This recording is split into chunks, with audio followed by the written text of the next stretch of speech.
Kalderetang buto-buto ng bakang lulutuin natin ngayon mga ka-champion. Magigisa lang tayo dito ng sibuyas, bawang. Tapos pag aromatic na yung kanyang bawang at sibuyas, lagay na natin yung ating buto-buto ng baka.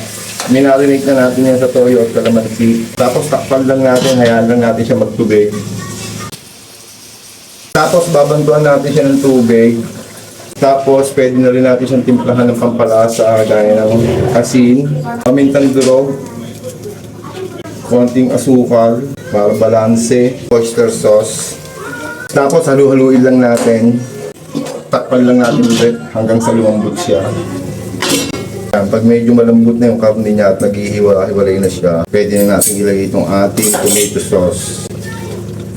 Tapos halu-haluin lang natin.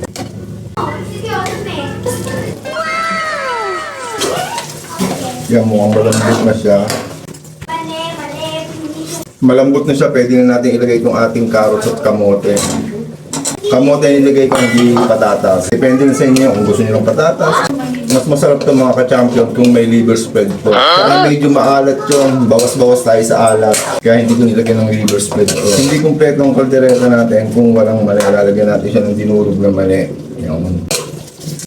Okay na ito mga ka-champion. Hahalu-haluin na lang natin. Luto na ito. Malambot na yung patatas niya. Malambot na yung kanyang kamote. Yung carrots niya, ganun din.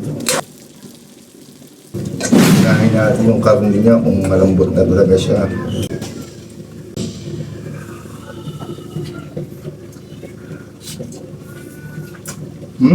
Lambot.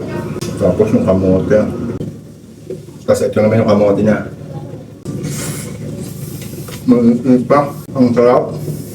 Yung carrots naman niya.